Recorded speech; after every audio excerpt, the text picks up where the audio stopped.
Live. Hey everyone, welcome to another episode of Trading Bitcoin with your host Tone Vase. And thank you so much for joining. I actually had a lot of views on the last episode. Sticking with no guests for now. I'll probably be doing the guest format. I know I have a couple of people scheduled coming up. People have asked for Nick Core to come back to the show. My old friend George Salmon, who I used to do these videos with when I started out doing technical analysis. Maybe some of you remember me from back then. So they're going to come on as guests, and going forward, we'll see about the format of the show. I'll be asking in my channels for that. All right, let's go to screen share.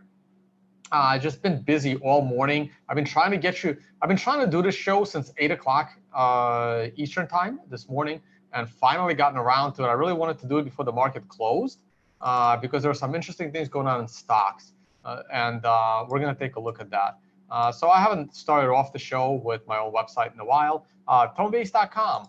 I decided for this Saturday to do a bit of an AMA, kind of like a 3-hour private consulting, and it's only $50 US. Well, this is live updating. It is set to $50 US, and the Bitcoin price adjusts accordingly.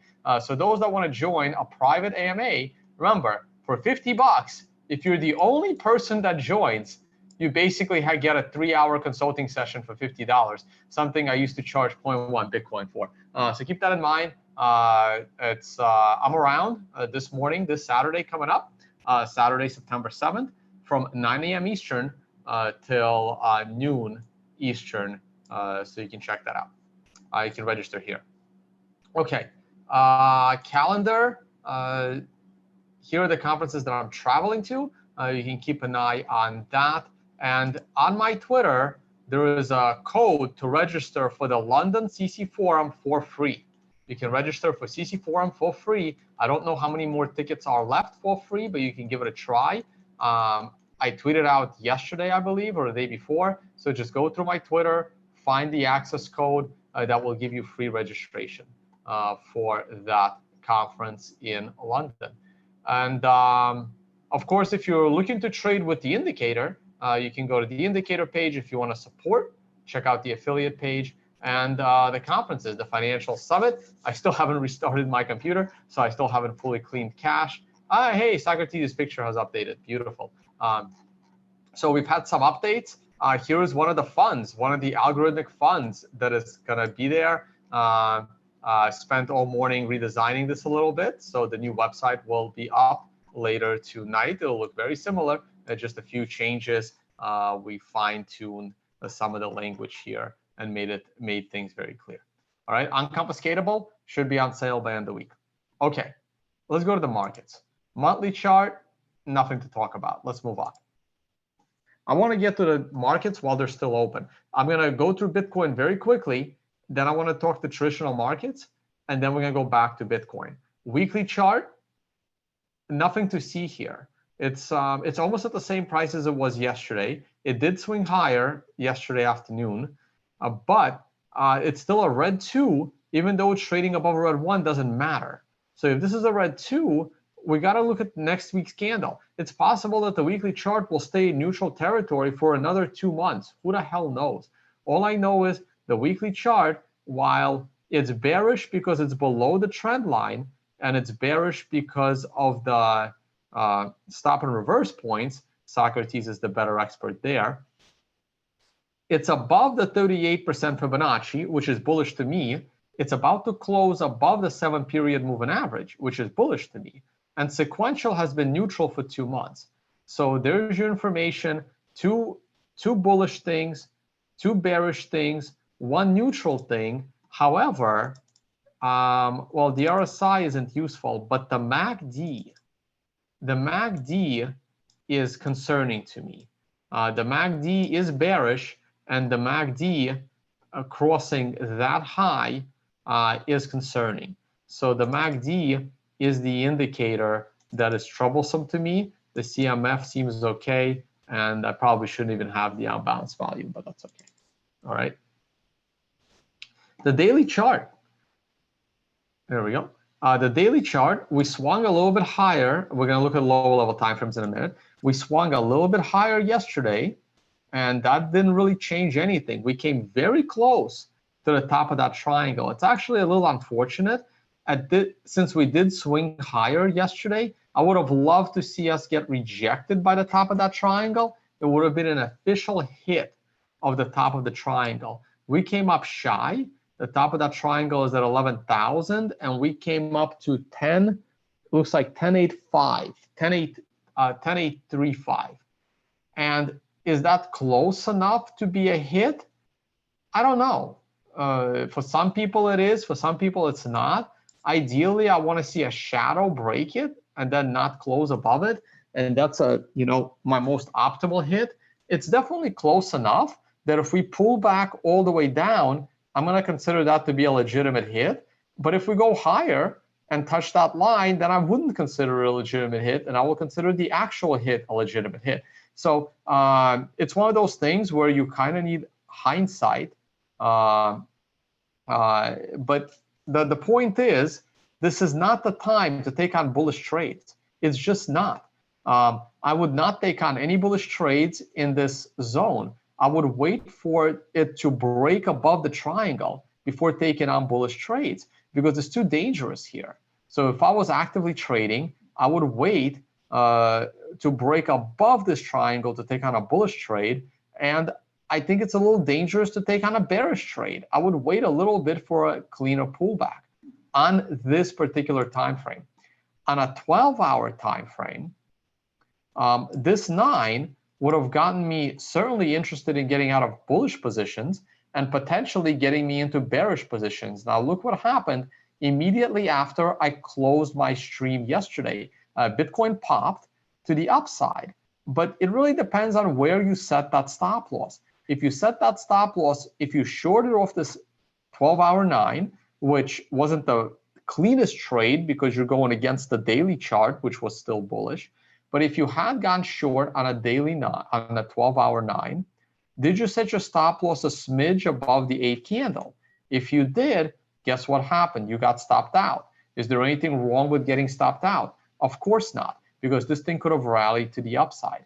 If you set your stop loss above this green line that I've had on this chart for forever, you are still in the short trade. If you set your stop loss at the risk line, which is what's suggested by the sequential system, you're clearly still short in that trade. Would I have set my stop losses that high?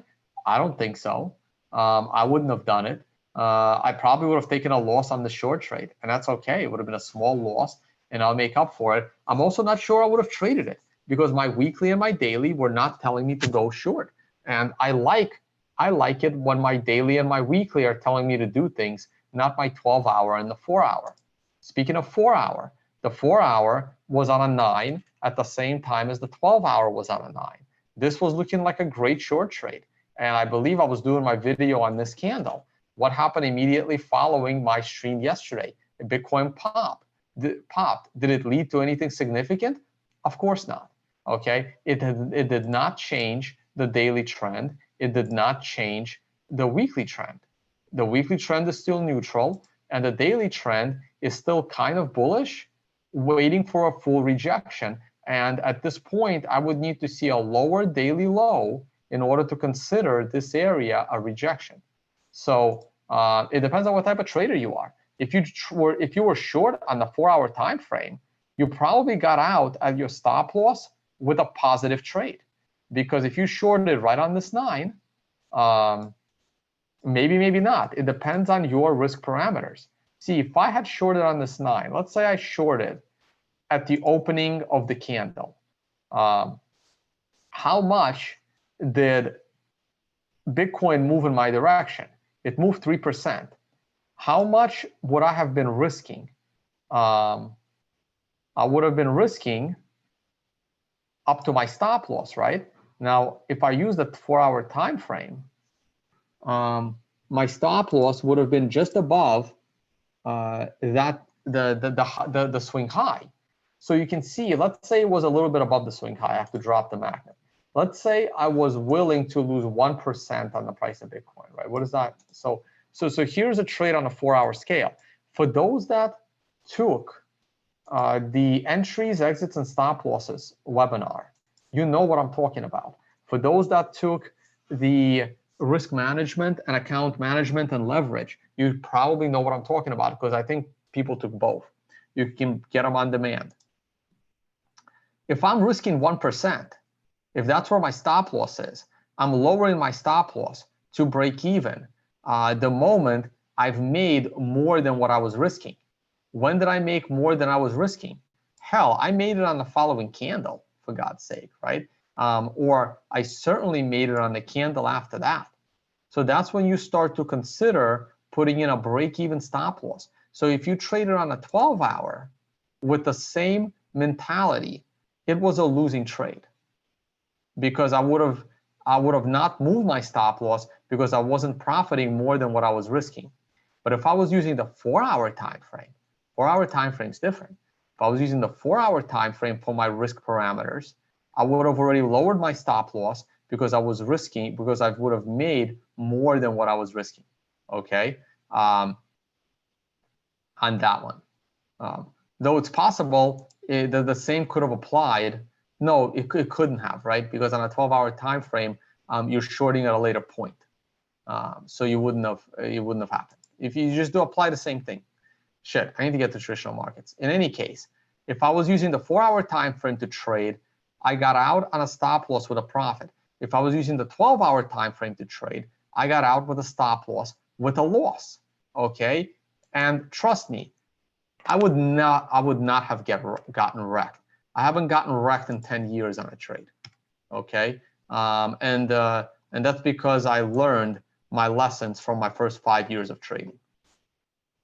That's when I was getting wrecked, in my first 5 years of trading, not in the last 10. Okay, that's it. That's Bitcoin. Shitcoins are shitcoins. Ethereum is a disaster. Litecoin, a disaster. Bcash, a disaster. And you saw my tweet about Litecoin today. Binance Coin bounced. It's actually on a 9. It was in the notification service. Not surprised that Litecoin, that Binance Coin bounced. And I want to talk about silver. Oh boy, what a trade! I called it yesterday, I believe. I don't remember exactly what I said yesterday, but I said you have a daily 9.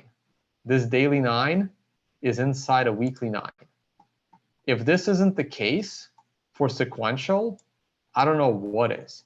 I wish I had gotten to this earlier yesterday in the video, but I think I made it pretty clear that when I see this situation, the combo 13 and the sequential 13 preceding the 9 candle on a daily with a weekly 9, holy shit, are you supposed to get out of silver? Okay, now if you have physical coins, obviously you're not going to run back and forth from the shop. And I think people are telling me, and I know that the silver ETF may have different counts than the silver CFD, which is what I'm using, than the silver futures, which is what I should be using, but my annotations are here. And people talked about a 4-hour 9. Look at that. And it's not the cleanest thing in the world. Maybe the futures had the 9 right at the top. Maybe I don't know about the ETF or anything like that. But man, the 4-hour, I wouldn't even use the 4-hour, to be honest with you. I don't normally use the 4-hour. That was the 1 hour. Look at that. Jeez, could this have been timed? What a beautiful top in silver. You had a 1-hour 9. A 1 hour I do use. You had a 1-hour 9. You had a 4-hour 9, even though I don't use it. You had a daily 9. You had a weekly 9. How many more ducks? And on a daily, you had a couple of 13s the candle before. I mean, how many things have to line up to scream, get out of silver? And guess what happens if you're wrong? If you get out of silver and you're wrong, you can always get back in. But what if it's right? What if this indicator actually works? I know the majority of the people watching this do believe that this indicator works, and there's a lot of haters that don't think that it works at all. But if it's screaming, get the hell out of the asset, just get out of the asset. No one is telling you to sell your house and go short silver with it, right? But get out of the asset if it's liquid. If it's your coins in your house, that's fine. But if you're holding the ETF or you're holding the futures contract, a futures contract on silver is leveraged 1,000 to 1. 1,000 to 1. Do you know what that means? 1,000 to 1. This candle opened at $19.53. This candle hit a low of $18.50. It lost $1 today at one point. This candle alone lost $1. Silver is 1,000 ounces of silver. No, wait, I'm sorry, 5,000 ounces of silver. I'm an idiot. It's 1,000 barrels of oil in one futures contract. 5,000 ounces of silver. You know what that means? It's a $5,000 swing in your portfolio for one futures contract, just one. Okay.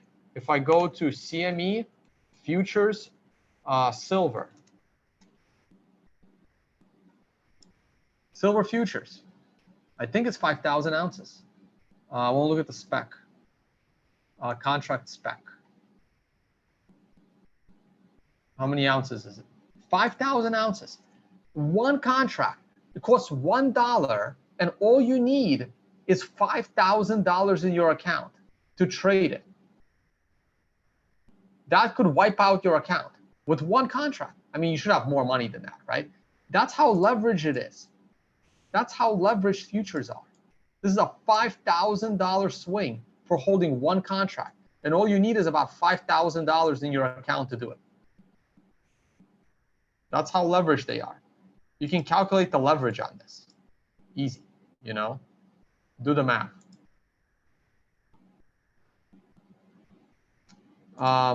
Stocks. Oh my God. I had absolutely no idea. Talk about a breakout.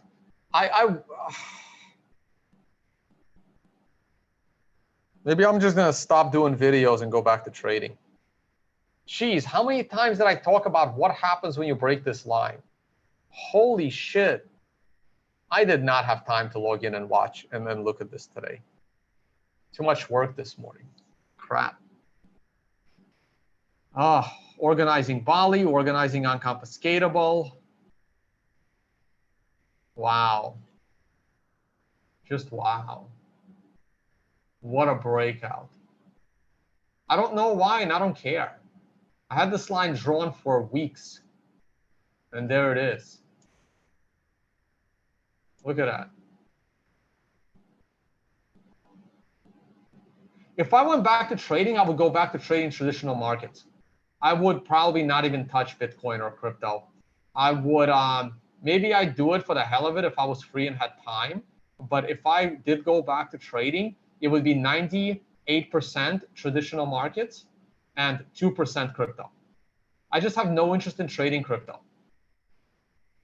I am a lot more comfortable and with traditional markets, my money is a lot safer. I can predict the markets much better. If I went back to trading, I would go back to trading traditional markets. I like my regulated markets. I don't complain about spoofing or wash trading or anything like, or manipulation. I just trade the markets.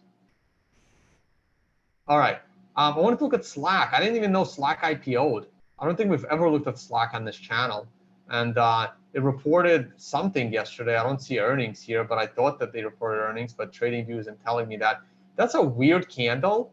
I would stay away from Slack right now. It's clearly in a downtrend. Has Slack fallen 50% from its IPO price?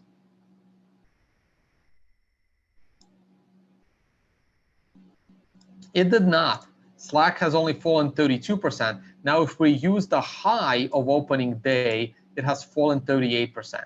Now, ideally, I like seeing a 50% drop in an IPO before strongly considering buying into a company that is profitable or has a future. But I like the way it bounced strong off of the earnings report. So if Slack can close above this moving average, like to me, it did not have a green 2 above a green 1. To me, this is, what was the high? 31.28. What was the high? 31.21. So we did not make a new high. So what I would now want is, I would personally like Slack to consolidate above $30, slowly get above this moving average, get a red price flip, then a green price flip to a green one, and then a green two going above a green one, going above these highs. And I would consider Slack to go back to the upside. For now, I wouldn't touch it. I want to talk about Lyft and Uber. In yesterday's video, I pointed to, on a 10-minute time frame, I pointed to a potential entry and exit in Uber. This would have been the entry that I talked about, and that would have been the stop loss. After that, I wasn't watching the market. Look at that beautiful 9 on a 10-minute scale on Uber in the afternoon. I had no idea. What a nice reversal. So right now, if I did take on this Uber trade, did I, and this is like a preview of what we talked about in the entries, exits, and stop losses video, which is, see, this 9 I wouldn't care about because it wasn't continuous. It was off the open. But the 10 a.m. reversal I care about. So did you make more in Uber than you were initially risking? And I can tell you right now that you did. How much were you risking? If this was your entry, and that's the clean entry, you were risking 3.4%. Did you make 3.4%? You did. As of this morning, you made 3.4%. So what would I do? I would set a break-even stop loss at this point. So my stop loss in the Uber trade, this is the entry. What was the entry at? The entry was 31.51. I remember that. I'm actually going to delete this line. I'm going to go to the daily chart. And I'm going to put it here. And I'll put the green line here.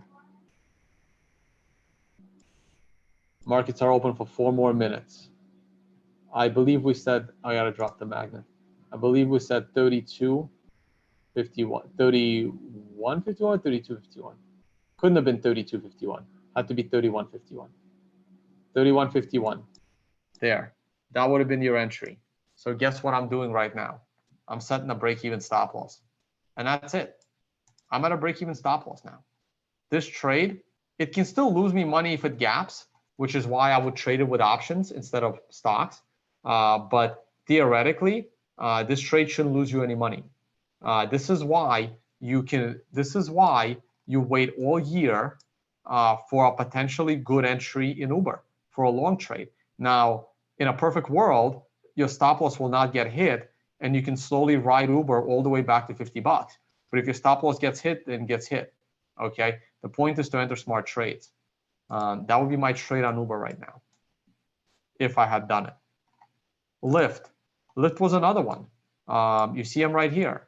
Talked about Lyft yesterday as well. That would have been my entry. Did I make more money than what I was losing? I did. I would be setting a break-even stop loss. Now, I would be very, very nervous going into market open tomorrow. There are exceptions on when to remove the stop loss, and I'm not going to give those away for free. You have to go and purchase the entries, exits, and stop loss video for those details. But right now, considering how much Lyft has sold off today, that worries me. The stock market went up a lot. By the way, this is not a bullish candle. This is a bearish candle. If I flip to these candles, you'll see it as red. I use these. And this is worrisome, right? The market went up huge. The market is up 1.32%. What has Lyft done? Lyft is up 0.04%, but that's not what bothers me. What bothers me is the fact that Lyft has fallen 2% today. It opened all the way at 41.71, and then it falls all the way to like 46.30. So it fell $1.50 on a $45 stock. That's 3%. It fell 3% during the day while the stock market went up 1%. That's not good. So that worries me. It tells me that this trade is dangerous, and I wouldn't even consider selling it right now with 1 minute to go. At least I would lower my position size. I can always get back in tomorrow if it's doing well, but I don't want it to gap over my stop loss tomorrow. But right now, I'd be setting a break-even stop loss, something to cover my commissions. I don't want to lose capital in my account. Okay. How did Amazon do today? Look at that. Look at that rally.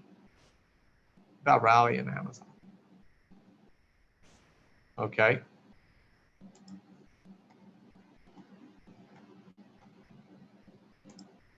Oh, Tilray. Oh, wait, that's Starbucks.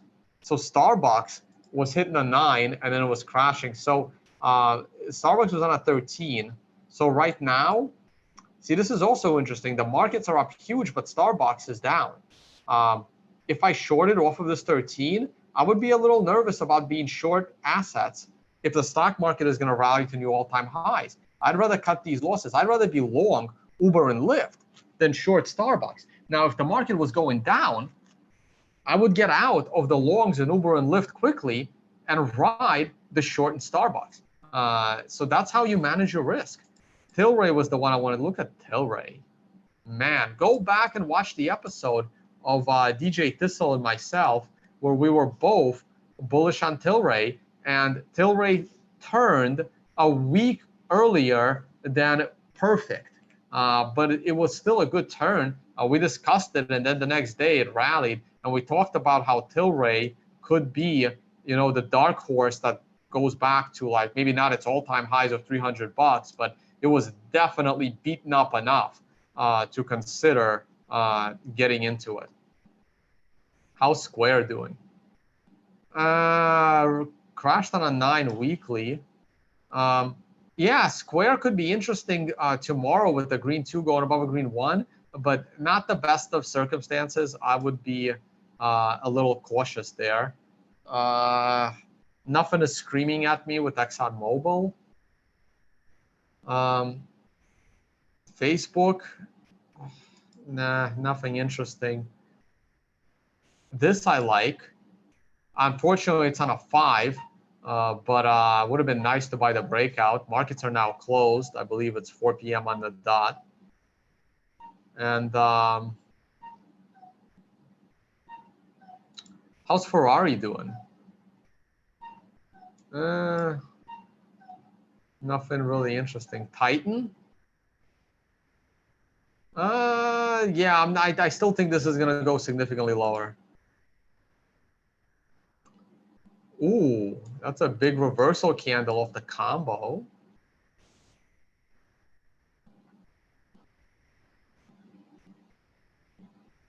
All right, I think that's it. We can glance at Bitcoin one more time. After I mention Bali one more time, check it out. It's coming. The Bali Financial Summit, October 19 to 25. This website will be a little bit updated later tonight. We fixed up a lot of the wording and just made it a lot cleaner. That's going to happen late tonight. Over at tonebase.com, don't forget, this Saturday, I am doing an AMA or a 3-hour group consulting, if you like.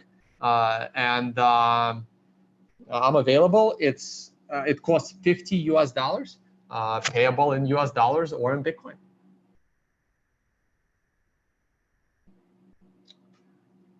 Okay, Bitcoin charts. I already talked about it. Not much else I can add. The only thing you can point to here, if you want to be bullish and you need an excuse to be bullish, you can say that this is a pennant. I guess you can call that a pennant. And if that is a pennant, then we can break out probably a good $1,000 to the upside. But if we break out $1,000 to the upside, we'll be above the triangle and closing above the triangle, and then having a full candle above the triangle makes me bullish Bitcoin. Until that happens, I will either be neutral or lean to the bearish side.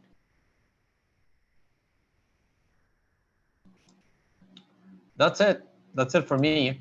Oh, the 15-minute chart. Joe would be very, very happy. Joe says, nice pullback here on a 15-minute time frame. Yes, it did go higher. Beautiful pullback here off this 9. It wasn't really a 9, it was a quasi 9, another quasi 9. But, not every trade is going to make you money. I'm not going to say these trades lost you money. but these two candles are a little bullish. But this thing has moved nowhere all day, so nothing really to say on a 15-minute chart. All right, that's it for me. Let's hope altcoins die sooner the better to put everybody out of our misery, and we can all move on with our lives.